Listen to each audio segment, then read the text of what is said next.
જરા તમારો ઓડિયો તમે ઓન કરીને મને જણાવો ને.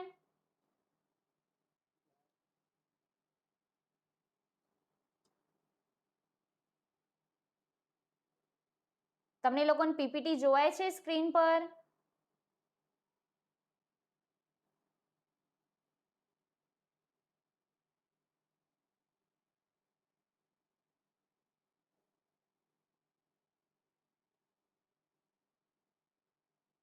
ઓકે, મારો અવાજ આવે છે?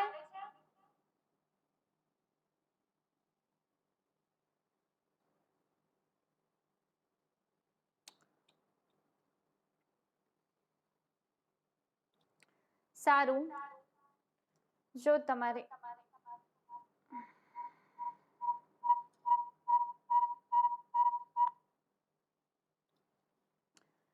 સારું, તમારું ગુજરાતી પેપર નંબર 102 બરોબર. આ રહ્યું તમારું. જે લોકોને મુખ્ય વિષયની અંદર, એવું નહીં ગુજરાતીની અંદર પણ મુખ્ય વિષય તમારા જ્યારે પણ બે આવશે, મુખ્ય વિષયના બે પેપર તમારા અભ્યાસક્રમની અંદર છે. એમાંના એટલે કે ગયા શનિવારના વિડીયોની અંદર આપણે સીસી, આ તમારા પેપરનો કોડ છે. જ્યારે તમે યુનિવર્સિટીની એક્ઝામના ફોર્મ ભરશો ત્યારે પેપરના કોડ તમારે ખાસ યાદ રાખવાના હશે. હવે સીસી પેપર નંબર 102 તમારા પ્રશ્નપત્રનું નામ છે ગદ્ય કૃતિનો અભ્યાસ અર્વાચીન. એટલે કે અર્વાચીન ગુજરાતી સાહિત્યની જે ગદ્ય કૃતિ છે એ ગદ્ય કૃતિ તમારે ભણવાની અંદર છે. અર્વાચીન ગુજરાતી સાહિત્ય એટલે કે શું? અર્વાચીન ગુજરાતી સાહિત્યની ગદ્ય કૃતિ એટલે કે તમારે પેપર નંબર 101 ની અંદર મધ્યકાલીન ગુજરાતી સાહિત્યની જે પદ્ય કૃતિ છે કે જે પ્રેમાનંદનું સુદામા ચરિત્ર કૃતિ છે. એટલે એક પેપર તમારે મધ્યકાલીનનું ભણવાનું છે અને એક પેપર તમારે અર્વાચીન ગુજરાતી સાહિત્યનું ભણવાનું છે. એટલે કે 1150 થી લઈ અને 1850 સુધી અને 1850 થી લઈ અને અત્યાર સુધી જે બી સાહિત્ય રચાય છે તેને અર્વાચીન ગુજરાતી સાહિત્ય કહેવામાં આવે છે. હવે આપણે જોઈએ તો કે અર્વાચીન ગુજરાતી સાહિત્ય એટલે કે શું? તમે કોણે અર્વાચીન ગુજરાતી સાહિત્ય કહો છો? એટલે કે ગુજરાતી ભાષાની અંદર ગુજરાતી સાહિત્ય એટલે કે શું? સાહિત્ય બે ભાગની અંદર વહેંચાયેલું છે, મધ્યકાલીન અને અર્વાચીન. મધ્યકાલીન ગુજરાતી સાહિત્ય એટલે કે 1150 થી લઈને 1850 સુધીનું સાહિત્ય. પણ મધ્યકાલીન ગુજરાતી સાહિત્ય કેટલા તબક્કાની અંદર વહેંચવામાં આવેલું છે? બે તબક્કામાં. અને મધ્યકાલીન ગુજરાતી સાહિત્ય બે તબક્કામાં વહેંચવામાં આવેલું, જ્યારે અર્વાચીન ગુજરાતી સાહિત્ય કેટલા ભાગની અંદર વહેંચાયેલું છે? 4 યુગની અંદર. જો ગુજરાતી સાહિત્ય એટલે શું આ તમે ખાસ યાદ રાખજો, કેમ કે મધ્યકાલીન ગુજરાતી સાહિત્ય અને અર્વાચીન ગુજરાતી સાહિત્ય આ બંને ઉપર તમારા બધા પેપરનો પાયો રહી રહ્યો છે. કેમ કે તમે જ્યારે ટીવાય એસવાય ની અંદર જશો ત્યારે ગુજરાતીના તમારે 3 પેપર થઈ જશે. જ્યારે તમે ટીવાય ની અંદર આવો છો ત્યારે ગુજરાતીના તમારા 5 પેપર થઈ જશે. અને આખું ગુજરાતી ટીવાય ની અંદર તો મધ્યકાલીન એસવાય ની અંદર તો તમારું એક આખું પેપર છે મધ્યકાલીન ગુજરાતી સાહિત્ય વિશે. એટલે કે 11મી સદીથી લઈ અને 18મી સદી સુધી જે બી સાહિત્ય રચાયું, જે બી સર્જકો થઈ ગયા, તેમના બધા વિશેની માહિતી એ પેપરની અંદર હશે. અને અર્વાચીન ગુજરાતી સાહિત્ય એટલે કે 1850 પછી એ આખું પેપર તમારું ટીવાયની અંદર છે. અત્યારે ફક્ત તમને સમજણને પાયારૂપ આ સિલેબસ મૂક્યો છે, જેથી તમને લોકોને ખબર પડે કે સાહિત્ય શું છે. હવે અર્વાચીન ગુજરાતી સાહિત્ય એટલે કે 1850 થી લઈને અત્યાર સુધીનું જે સાહિત્ય રચાઈ રહ્યું છે તેને અર્વાચીન ગુજરાતી સાહિત્ય કહેવામાં આવે છે. હવે મધ્યકાલીન ગુજરાતી સાહિત્ય એટલે કે 11મી સદીથી લઈને 18મી સદી સુધી જે બી સાહિત્ય રચાયું તેને મધ્યકાલીન ગુજરાતી સાહિત્ય કહેવામાં આવે છે. જેમ મધ્યકાલીન ગુજરાતી સાહિત્ય બે તબક્કાની અંદર વહેંચાયેલું છે, એમ અર્વાચીન ગુજરાતી સાહિત્ય 4 યુગની અંદર વહેંચાયેલું છે. એટલે કે એમાંનો પહેલો યુગ છે સુધારક યુગ, બીજો છે પંડિત, ત્રીજો છે ગાંધી અને અનુગાંધી, અને ચોથો છે આધુનિક અને અનુઆધુનિક. હવે તમારી જે ઈચ્છાવર કૃતિ છે ને એ ઈચ્છાવર કૃતિ આધુનિક યુગની છે.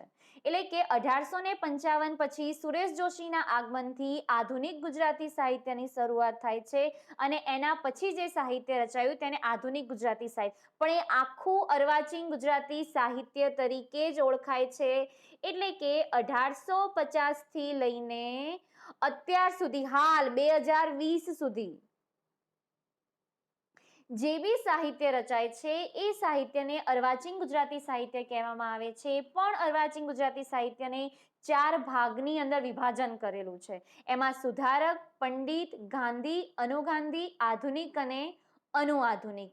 હવે આ યુગનો એટલે જો કોઈ પણ સાહિત્ય એ સાહિત્ય જે તે સમયગાળાને પરિસ્થિતિને અનુરૂપ હોય, અને કોઈ પણ સાહિત્ય હોય, તમે નવલકથા હોય, નાટક હોય, એકાંકી હોય, ટૂંકી વાર્તા હોય કે મધ્યકાલીન ગુજરાતી સાહિત્યના સ્વરૂપોમાંથી આખ્યાન હોય, પદ્ય વાર્તા હોય, ગરબો હોય, ગરબી હોય, રાસ હોય, એ દરેક કૃતિ જે તે સમયની લોક સંસ્કૃતિનું, સમાજનું પ્રતિબિંબ છે.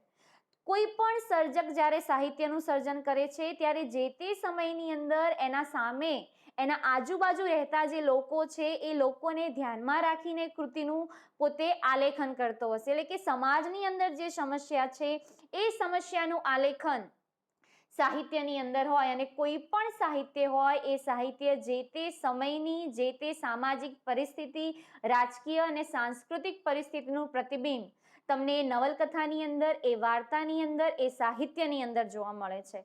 હવે તમને એક સારું એવું ઉદાહરણ આપું કે જો અત્યારના સમયગાળાની અંદર તમને કોઈ બ્લેક એન્ડ વ્હાઇટ પિક્ચર જોવાનું કહે તો તમને ગમે ના. કેમ કે અત્યારનો સમયગાળો કેવો છે કે રંગીન પિક્ચરનો, અને એમાં પણ ખાસ કરીને જે તમે થિયેટરની પહેલા આટલું બધું નહોતું, છે ને, આધુનિકતા હતી, પણ લોકોની અંદર લોકો એ સમાજ જીવનની અંદર જીવતા હતા અને લોકોને ધ્યાનમાં રાખીને સાહિત્યનું સર્જન થયું. હવે ધારો કે તમે સૌરાષ્ટ્રની રસધાર ઝવેરચંદ મેઘાણીની જે જાનપદી નવલકથા છે, એ સૌરાષ્ટ્રની રસધારની અંદર જ્યારે સૌરાષ્ટ્રની રસધારની નવલકથા ચાલે છે ત્યારે એ નવલકથા સૌરાષ્ટ્રના લોકોની લાગે માટે ઝવેરચંદ મેઘાણીએ એ નવલકથાની અંદર સૌરાષ્ટ્રના લોકો જે ભાષા બોલે છે, એ જે બોલી બોલે છે, એ લોકોના જે રિવાજો છે, એની વાત એ લોકોએ આલેખી છે. એટલે કે કોઈ પણ સર્જક જ્યારે સાહિત્યનું સર્જન કરે છે ત્યારે એ સાહિત્યની અંદર જે તે સમયની રાજકીય, સામાજિક અને સાંસ્કૃતિક પરિસ્થિતિને ધ્યાનમાં રાખીને સાહિત્યનું મૂલ્યાંકન કરે છે, પોતાની નવલકથા લખે છે. હવે રઘુવીર ચૌધરીની જે ઈચ્છાવર નવલકથા છે, એ ઈચ્છાવર નવલકથાનું કથાવસ્તુ તમને ટૂંકમાં કહું અને પછી આપણે એના સિલેબસની ચર્ચા કરીએ. તો આ નવલકથા એ અર્વાચીન ગુજરાતી સાહિત્યની અને આધુનિક ગુજરાતી સાહિત્યની રઘુવીર ચૌધરીની સૌથી શ્રેષ્ઠ નવલકથા છે. હવે રઘુવીર ચૌધરી એટલે કે જેમને એમની અમૃતા નવલકથા માટે ગુજરાતી સાહિત્યની અંદર ઈસવીસન 2016ની અંદર જ્ઞાનપીઠ એવોર્ડ મળેલો છે. જો જ્ઞાનપીઠ એવોર્ડ એ સાહિત્ય ક્ષેત્રની અંદર શ્રેષ્ઠ એવોર્ડ ગણવામાં આવે છે, અને ગુજરાતી સાહિત્યના 4 સર્જકોને જ જ્ઞાનપીઠ એવોર્ડ મળેલો છે. અને આ બધા પ્રશ્ન તમારે ગવર્મેન્ટ એક્ઝામની જો તમે તૈયારી કરો, મેં ગઈકાલે આપણે જે પહેલા વિડીયો લીધો તો એમાં પણ મેં તમને કીધું હતું કે યુપીએસસીની એક્ઝામની અંદર જે રીતે ગુજરાતી સાહિત્ય પૂછાય છે, તો એ ગુજરાતી સાહિત્યની અંદર કયા કયા પ્રશ્નો પૂછાય છે, તો જ્ઞાનપીઠ એવોર્ડ કોણે મળ્યો, કે કયા સર્જકની કઈ કૃતિ છે, એવા બધા પ્રશ્નો પૂછાય છે. તો જ્ઞાનપીઠ એવોર્ડ ગુજરાતી સાહિત્યની અંદર ફક્ત 4 સર્જકોને જ મળેલો છે.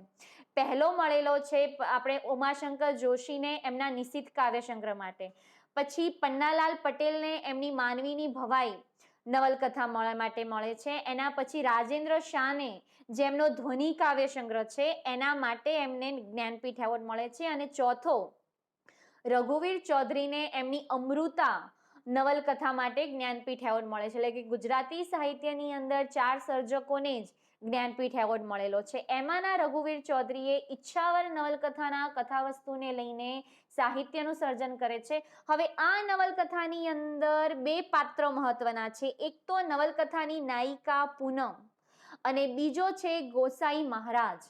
હવે આ બંને નવલકથાના મહત્વના પાત્રો છે, અને આ નવલકથા મેં તમને કીધું ને, કોઈ પણ સાહિત્ય હોય જે તે સમયની લોક સંસ્કૃતિની પ્રતિબિંબ, સામાજિક સમસ્યાનું પ્રતિબિંબ એની અંદર જોવા મળે છે.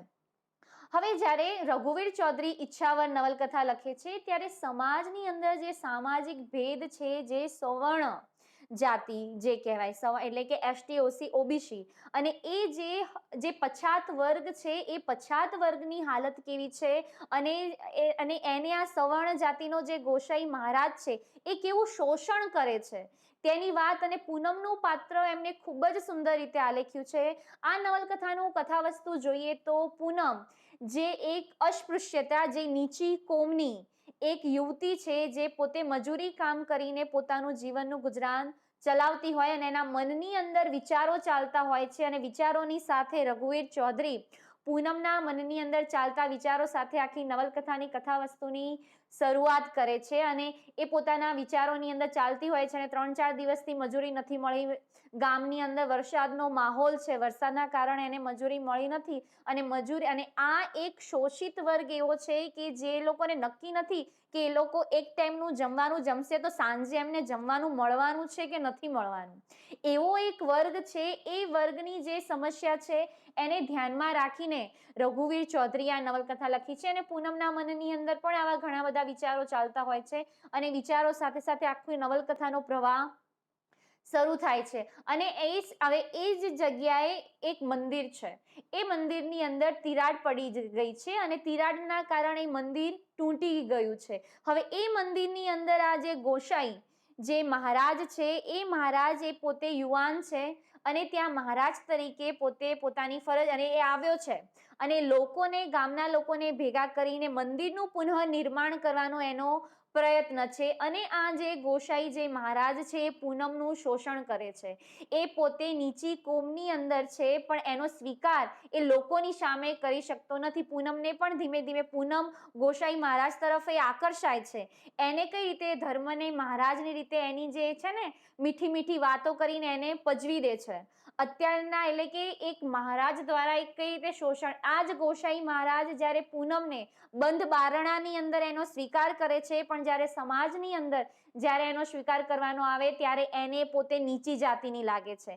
ત્યારે એને જે જ્ઞાતિ ભેદ, જે સમાજની અંદર જે કહેવાય ને એક વર્ગનો જે ભેદ છે, એ ભેદ એને ત્યારે જોવાય છે. પણ જ્યારે બંધ બારણાની અંદર જ્યારે એનો સ્વીકાર કરે છે, એનો ઉપભોગ કરે છે, એનું શોષણ કરે છે, ત્યારે ગોસાઈ મહારાજને એનો વર્ગ કે આ નીચલી કોમની છે એ એને જોવાતો નથી. એટલે કે સમાજની અંદર આવા માણસ પણ છે એનું પ્રતિબિંબ રઘુવીર ચૌધરી આ નવલકથાની અંદર કરાયું છે. અને પૂનમને ધીમે ધીમે અહેસાસ પણ થાય છે કે ગોસાઈ મહારાજ એનું શોષણ કરી રહ્યા છે. એટલે ધીમે ધીમે એમનાથી એ દૂર થતી જાય છે. અને એના પછી તો પૂનમના લગ્ન પણ થઈ જાય છે, એને એક બાળક પણ અવતરે છે અને સુખી રીતે પોતાનું દાંપત્ય જીવન ભોગવે છે. એટલે કે આ બાજુ એક સામાન્ય માણસ, એટલે કે એક નીચલી કોમનો જે વ્યક્તિ કે જેને તમે લોકો ધુતકારો છો, એવો ગોસાઈ મહારાજ જે પોતે સવર્ણ જાતિનો છે, એક કહેવાય ને મહારાજ, મંદિરની અંદર એ પોતે ભગવાનની પૂજા કરે છે. અને એવો જે વ્યક્તિ જ્યારે બંધ બારણાની અંદર જે ખરાબ કામ થતા હોય એ ખરાબ કામનો એ પોતે સ્વીકારે છે અને જાહેરની અંદર એને સ્વીકારી શકતો નથી. એટલે આ એક એવો સંબંધ છે, એ સંબંધની અંદર એ નામ આપવા નથી માંગતો. હા, પણ પાછલા બારણે એનાથી જેટલા બી શોષણ થતા હોય એ શોષણનો એ સ્વીકાર કરે છે. અને ખૂબ જ સુંદર એવી નવલકથા છે. અને પૂનમનું જે પાત્ર આલેખ્યું છે અને જે ગોસાઈ મહારાજનું જે પાત્ર છે, એના સિવાય જે ગૌણ પાત્ર છે અને એ સમાજની અંદર જે અસ્પૃશ્યતા કે જે લોકોના કારણે કેવું શોષણ થાય છે એની વાત આ નવલકથાની અંદર છે. હવે જ્યારે આપણે આ નવલકથા ચલાવીશું અથવા તો નવલકથાના પ્રશ્નો આવશે ત્યારે આ નવલકથાની આપણે વિગતે ચર્ચા કરવાની છે. આ તમને ટૂંકની અંદર તમને સમજાવી દીધું કે ઈચ્છાવર નવલકથાનું આ કથા વસ્તુ છે. હવે આપણે તમારા સિલેબસની ચર્ચા કરીએ તો તમે રઘુવીર ચૌધરીની જે ઈચ્છાવર નવલકથા છે, આ ઈચ્છાવર નવલકથા છે. આ મેં સાઈડમાં ઈચ્છાવર નવલકથાનો ફોટો પણ મૂક્યો છે. આ જે પાત્ર છે એ પૂનમનું પાત્ર છે. અને આ જે મંદિર છે એ મંદિરની અંદર આ જો અમુક પુસ્તકો સાહિત્યની અંદર અને અર્વાચીન ગુજરાતી સાહિત્યની અંદર એક દોર, એક કહેવાય ને એક પ્રવાહ, કે કોઈ પણ નવલકથાકાર જ્યારે પોતાની નવલકથા લખે છે ત્યારે નવલકથાના પૃષ્ઠભાગ એટલે કે એનું ટાઇટલ પેજ, એ ટાઇટલ પેજ ઉપરથી એ નવલકથાનું કથાવસ્તુ આપણને ખબર પડી જાય છે. હવે જ્યારે અર્વાચીન ગુજરાતી સાહિત્યનો જે પ્રવાહ છે ને એમાં બી આધુનિક 1855 સુરેશ જોશીના આગમનથી આધુનિક ગુજરાતીની સાહિત્ય શરૂ થાય છે. એના પછી અનુઆધુનિક એટલે કે રઘુવીર ચૌધરી છે, મફત ઓઝા છે, આ બધા જે સાહિત્યકારો છે, પ્રીતિશેન ગુપ્તા છે, મણિલાલ હ પટેલ છે, પ્રવીણ દરજી છે, આ બધા હિમાંશી શેલત છે, સરોજ પાઠક છે, બિંદુ ભટ્ટ છે, આ બધા સર્જકો આધુનિક ગુજરાતી સાહિત્યના સર્જકો છે અને એ પ્રવાહની અંદર એવું હતું કે કોઈ પણ નવલકથા જ્યારે નવલકથાનું સર્જન કરે છે ત્યારે એના ટાઇટલ પેજ ઉપર એ નવલકથાનું જે કથા વસ્તુ છે કથા વસ્તુની સમજ આપી દે છે અને આ જે પાત્ર છે જો પૂનમનું પાત્ર છે અને આ ગોસાઈ મહારાજનું જે મંદિર છે અને આ પૂનમ એ બાર એટલે જો આ જે નિવારણ છે કે એને બહાર બેઠેલી બેસાડી છે એટલે કે એને મંદિરની અંદર પણ એને પ્રવેશ નથી. કેમ કે નીચી કોમની છે, પણ એ જ મહારાજ જ્યારે એનું શોષણ કરે છે, એનો ઉપભોગ કરે છે, ત્યારે નીચી કોમ એને નડતી નથી. આ એક આ બહુ જ મેં કીધું બહુ સુંદર એવી નવલકથા છે. તમને પણ જ્યારે આપણે જ્યારે ચલાવીશું ત્યારે તમને પણ ગમશે. હવે એનો આપણે સિલેબસની ચર્ચા કરીએ તો તમારે ગુજરાત કોલેજની અંદર તમારે એક બાબતની ઘણી શાંતિ છે કે તમારે ઓપ્શનની અંદર પેપર આવી જાય છે. જે તમે 11-12ની અંદર જે પ્રશ્નો તમે ટૂંકમાં ભણતા હતા એ પ્રશ્નો તમારે કોલેજની અંદર લાંબા એટલે કે એની લંબાઈ વધી જશે એટલે કે મીન્સ 10 થી 12 પેજના એક તમારો પ્રશ્ન થાય છે. અને આ પણ એક બાબત એક શાંતિ છે કે તમારે ઓપ્શનની અંદર ઘણા બધા પ્રશ્નો નીકળશે. હવે એકમ નંબર 1 તમારા પેપર નંબર CC 102 નો સિલેબસ અને CC 102 ના સિલેબસની અંદર તમારે પ્રશ્ન નંબર 1 એની ચર્ચા કરીએ તો આ એકમનું નામ છે કે અર્વાચીન ગુજરાતી સાહિત્યના પ્રમુખ પદ્ય પ્રકારો. એટલે કે ગદ્ય અને પ્રમુખ જે એટલે કે અર્વાચીન ગુજરાતી સાહિત્ય એટલે કે 1850 પછી જે સાહિત્ય રચાયું તે હવે ગદ્ય પ્રકારોના સ્વરૂપ એટલે કે નવલકથા છે, લઘુકથા છે, એકાંકી છે, ટૂંકી વાર્તા છે, લલિત નિબંધ છે, એના સિવાય આત્મકથા છે, જીવન ચરિત્ર છે, ચરિત્ર સાહિત્ય છે, સોનેટ સ્વરૂપ છે, ઉર્મી કાવ્ય છે, ખંડ કાવ્ય છે, આ બધા અર્વાચીન ગુજરાતી સાહિત્યના સ્વરૂપ છે. જેમ મધ્યકાલીન ગુજરાતી સાહિત્યના તમારે છે ને પેપર નંબર 101 ની અંદર એકમ નંબર 1 ની અંદર બી આ જ પ્રશ્ન છે, પણ આમાં તમારે અર્વાચીન ગુજરાતી સાહિત્યના સ્વરૂપો ભણવાના છે અને એ પેપરની અંદર તમારે મધ્યકાલીન ગુજરાતી સાહિત્યના સ્વરૂપો ભણવાના છે. એટલે કે મધ્યકાલીન ગુજરાતી સાહિત્યના પદ્ય સ્વરૂપોની અંદર રાસ, ફાગો, પ્રબંધ, પદ્ય વાર્તા, આખ્યાન એ બધા સ્વરૂપો ભણવાના છે અને આ પેપરની અંદર તમારે અર્વાચીન ગુજરાતી સાહિત્યના જે ગદ્ય પ્રકારો છે એ ભણવાના છે. અને એમાં પણ ખાસ કરીને અર્વાચીન ગુજરાતી સાહિત્યની અંદર નવલકથા, લઘુકથા, એકાંકી, ટૂંકી વાર્તા અને લલિત નિબંધ એ સ્વરૂપો તમારે ભણવાના છે. એટલે કે નવલકથા એટલે કે શું, કયા લક્ષણોના આધારે તમે એને નવલકથા કહો છો. લઘુકથા એ નવલકથાનું નાનું સ્વરૂપ જ છે એટલે કે નાની કથા. જેમ કે રાધેશ્યામ શર્માની ફેરો નવલકથા છે, એ ફેરો એ લઘુ નવલકથા છે. એકાંકી નાટક અને એકાંકીની અંદર ફેર છે. જેમ નવલકથા પ્રકરણોની અંદર વિભાજિત હોય છે એમ નાટક અંકની અંદર વિભાજિત હોય છે. એકાંકી એટલે એક અંકનું નાટક. એના પછી છે ટૂંકી વાર્તા એટલે કે ધૂમકેતુ. તમે ટૂંકી વાર્તા સ્વરૂપને ભણો એટલે કે તમને ધૂમકેતુ યાદ આવે અને આવે જ. એમની પોસ્ટ ઓફિસ છે, ચોળા, એ બધી જે બધી ટૂંકી વાર્તાઓ છે એ ટૂંકી વાર્તાઓ એમની સૌથી બધી એ ટૂંકી વાર્તાઓનો પરિચય. એના પછી રાવી પાઠક, રામનારાયણ વિશ્વનાથ પાઠક કે જેમને દ્રિરેફના ઉપનામથી ટૂંકી વાર્તાઓ આપી છે. અને લલિત નિબંધ એટલે કે તમે અત્યાર સુધી 11-12ની અંદર જે નિબંધ તમારે પરીક્ષાની અંદર પૂછાયા અને તમે જે લખ્યા છે એવા નિબંધ નહીં. મેં તમને કીધું ને તમે 11-12ની અંદર જે ગુજરાતી વિષય ભણ્યા છો અને કોલેજની અંદર જે ગુજરાતી ભણશો એની અંદર ઘણો બધો ફેર છે. એટલે કે આ પ્રશ્નની અંદર એકમ નંબર 1 ની અંદર એટલે કે એની અંદર અર્વાચીન ગુજરાતી સાહિત્યના પ્રમુખ ગદ્ય પ્રકારો. પરીક્ષાની અંદર તમારે 70 માર્ક્સનું પેપર હોય છે, 14 માર્ક્સના તમારા પ્રશ્નો. અને એમાંનો જે પહેલો પ્રશ્ન જે 14 માર્ક્સનો પૂછાશે એની અંદર અર્વાચીન ગુજરાતી સાહિત્યના ગદ્ય પ્રકારો હશે.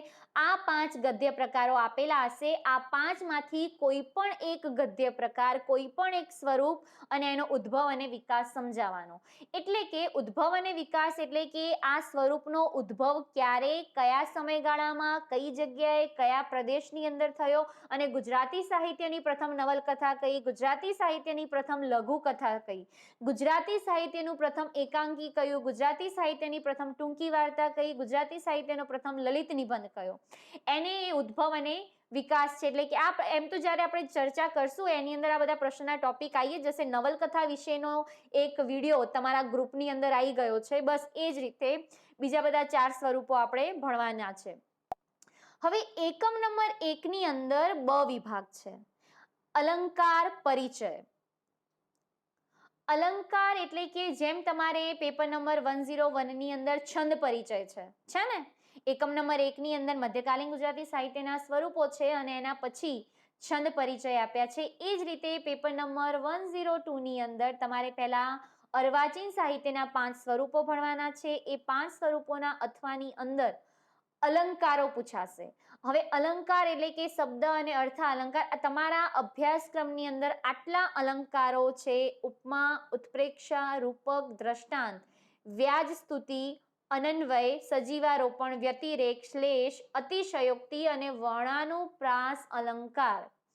આટલા અલંકારો તમારા અભ્યાસક્રમની અંદર છે. એટલે કે તમારે પ્રશ્ન નંબર, જો ફરીથી બોલું છું, તમે ખાસ સમજી લેજો સિલેબસ અને તમારા પેપરની સિસ્ટમને.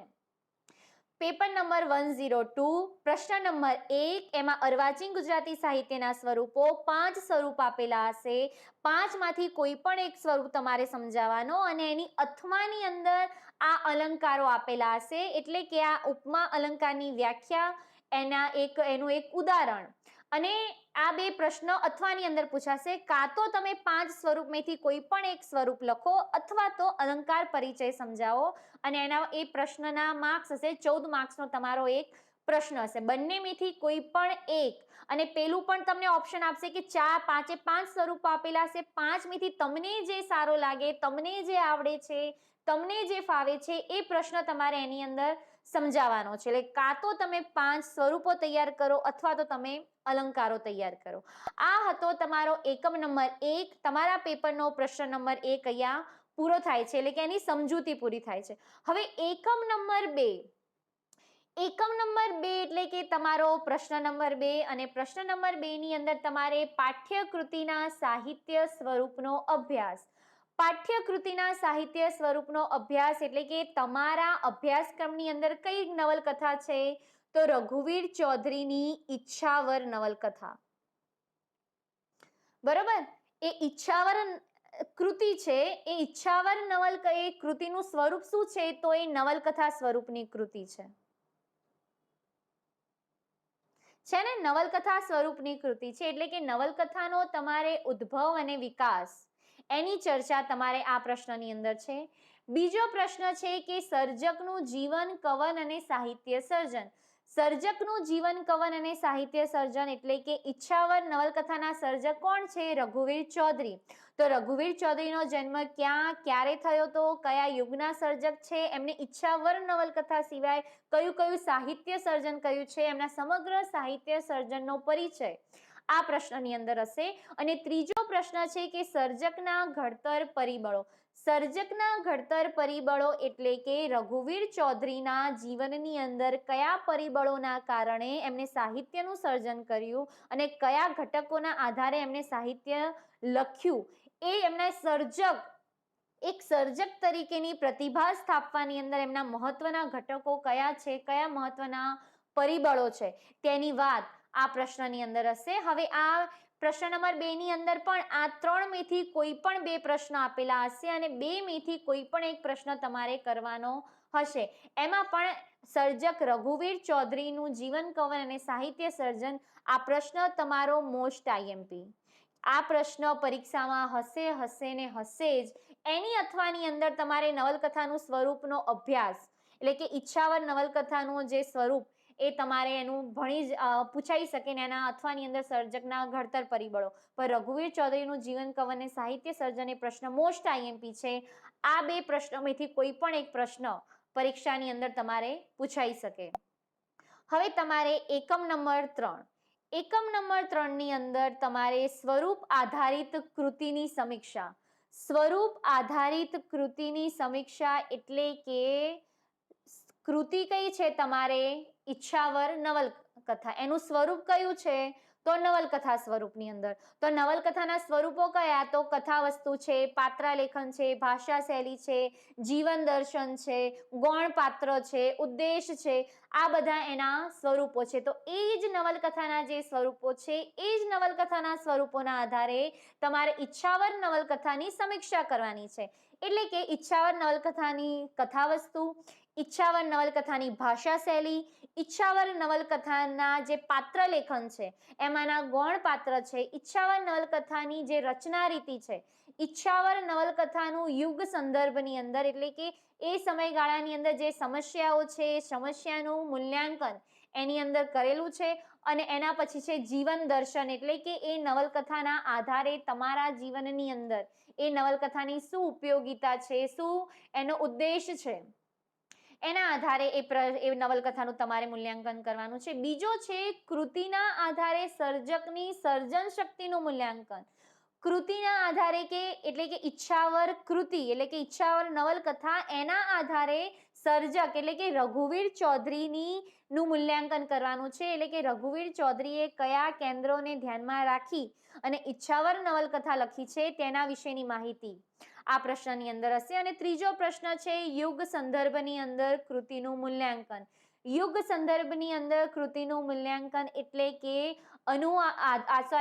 આધુનિક યુગની આ નવલકથા છે અને મેં તમને પહેલા પણ કીધું કે કોઈ પણ સાહિત્ય હોય એ સાહિત્યની અંદર જે તે સમયની રાજકીય, સામાજિક અને સાંસ્કૃતિક પરિસ્થિતિનું મૂલ્યાંકન એ નવલકથાની અંદર હોય છે અને એના કારણે જ એ સર્જક એનું સાહિત્યનું સર્જન કરતો હોય છે. એટલે કે એ સમયગાળાની અંદર અસ્પૃશ્યતા સમાજની અંદર બે ભેદ હતા. એ અસ્પૃશ્યતાનો એટલે કે જે નીચલી કોમ છે, જે પછાત વર્ગ છે તે અને એક સવર્ણ જાતિ એટલે કે એક ઉચ્ચ જાતિ, એ બંને વચ્ચે કેવો ભેદ હતો એ ભેદનું નિરૂપણ એટલે કે એ સમયગાળાની અંદર આ જે ભેદભાવ એમ તો જે ગાંધી યુગથી તમને અસ્પૃશ્યતા તમે ગાંધી યુગનો જે સમયગાળો કરો એ ગાંધી યુગથી નવલકથાઓની અંદર સાહિત્યની અંદર જે કુપોષણનો જે શોષિત વર્ગ છે એ શોષિત વર્ગને ધ્યાનમાં રાખીને નવલકથા અને સાહિત્યનું સર્જન થતું રહ્યું છે.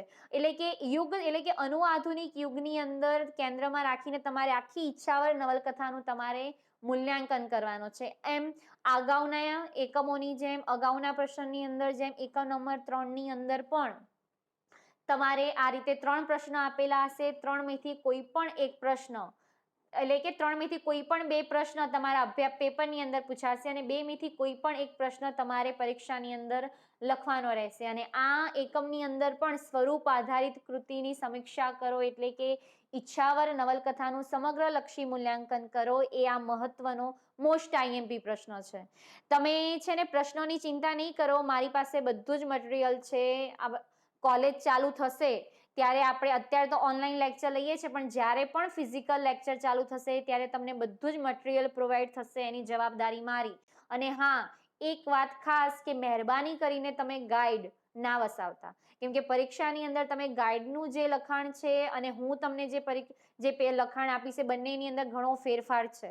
એટલે મહેરબાની કરીને મેં પહેલા અગાઉના ગ્રુપની અંદર પણ મેં ઈચ્છાવર નવલકથાની પીડીએફ મૂકી છે. એટલે કે જ્યારે મને જરૂર લાગશે ત્યારે હું એ પ્રશ્નની પીડીએફ તમને ગ્રુપની અંદર મૂકતી રહીશ. અને જ્યારે પણ આપણે ફિઝિકલ લેક્ચર આજે જ પેપરની અંદર હતું કે ભાઈ ગવર્મેન્ટ વિચારી રહી છે કે કોલેજના ફિઝિકલ લેક્ચર ચાલુ થાય 9 થી 12 તો 21 સપ્ટેમ્બરથી ચાલુ થાય છે, પણ આજના એક ન્યૂઝ ચેનલની અંદર એવું હતું કે 1 ઓક્ટોબરથી કોલેજની પણ શરૂઆત થશે. એટલે જ્યારે પણ ફિઝિકલ લેક્ચરની શરૂઆત થશે ત્યારે આપણે આ પ્રશ્નની ચર્ચા તો કરશું. અને એક વાત ખાસ કે હું તમારું લેક્ચર જે પીપીટી ઉપર લઉં છું તો તમે ચોપડાની અંદર આ બધું નોટ ડાઉન એટલે કે તમે લખતા રહો, જેથી તમને ખબર પડે કે તમારો સિલેબસ આ છે.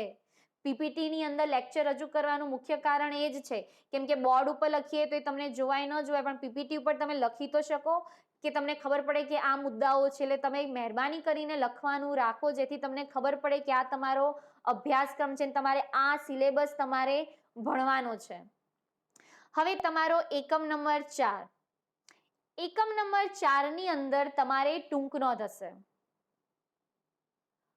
ટૂંક નોંધ એટલે કે 4 ટૂંક નોંધ આપેલી હશે અને 4માંથી કોઈ પણ 2 ટૂંક નોંધ તમારે લખવાની. કોઈ પણ 2 એટલે કે 4 ટૂંક નોંધ આપેલી હશે અને 4 ટૂંક નોંધમાંથી કોઈ પણ 2 ટૂંક નોંધ તમારે લખવાની. એટલે કે આ ટૂંક નોંધ કેવી હશે તો કે કૃતિ આધારિત ટૂંક નોંધ. કૃતિ આધારિત ટૂંક નોંધ એટલે કે કૃતિ કઈ? ઈચ્છાવર નવલકથા.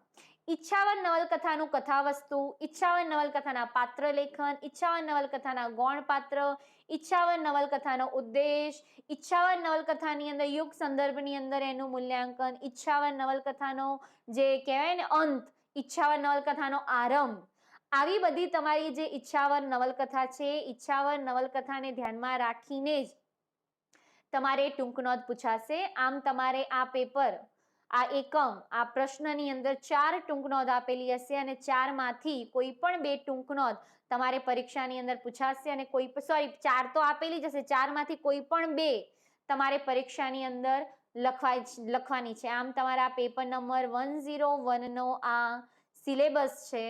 હવે આ સિલેબસને લઈને તમારા મનની અંદર કંઈ પણ ક્વેરી હોય અથવા તો કંઈ પણ પ્રશ્ન હોય તો તમે મને તમારો ઓડિયો ઓન કરી અને તમે મને પૂછી શકો છો.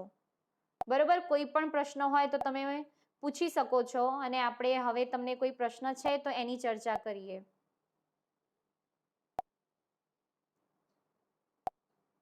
કોઈ વિદ્યાર્થીને પ્રશ્ન છે? બુક તમારે લાવવાની નથી, બરોબર? બુક તમારે લાવવાની નથી. હું તમને મટીરિયલ છે ને આપીશ અને તમારે એને ભણવાનું છે. તમને કોઈને પ્રશ્ન હોય તો તમે લોકો પૂછી શકો છો મેસેજ દ્વારા, કે તમને મેસેજ લખતા ન ફાવતો હોય તો તમારો જે ઓડિયોનો ઓપ્શન છે એ ઓડિયોનો ઓપ્શન તમે ઓન કરો તો મને તમારો અવાજ પણ સંભળાશે.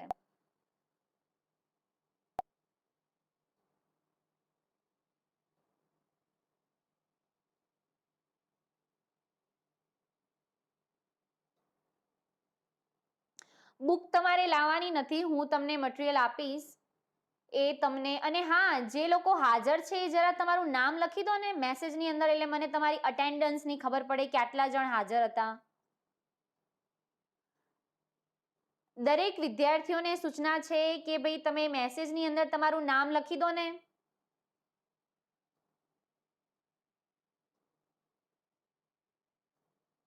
અને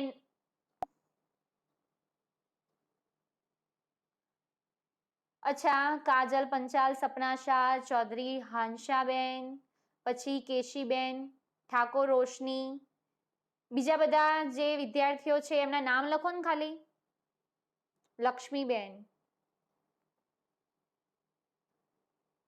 ઓકે, હવે તમને કોઈને પ્રશ્ન છે આ પેપરની અંદર? પ્રશ્ન હોય તો તમે તમારો ઓડિયોનો ઓપ્શન ઓન કરી અને મને પૂછી શકો છો અને જે મેસેજનો ઓપ્શન છે એ પણ તમે ઓન કરીને મૂકી શકો છો. કઈ પ્રશ્ન હોય તો કહો. સારું, તો ચલો હું એવું માની લઉં કે તમને લોકોને કોઈ પ્રશ્ન નથી અને મેં પ્રયત્ન કર્યો છે કે આ વિડીયો હું ગ્રુપની અંદર મૂકું. જો સેન્ડ થતો હશે, કેમ કે ઓનલાઈનનું કદી રેકોર્ડિંગ થતું નથી, પણ મેં ટ્રાય કર્યો છે, જો થશે તો હું ગ્રુપની અંદર મૂકી દઈશ. બરોબર, તો તમારે એક જોવાનું થઈ જશે. અને હવે પછી આપણે તમારા જે FYના જે લેક્ચર છે આ રીતે ઓનલાઈન લેવાના છો. અને હા, તમે લખતા રહેજો, બરોબર? એ તમારા માટે ખાસ મહત્વનું છે. સારું, તો કોઈને પ્રશ્ન નથી ને?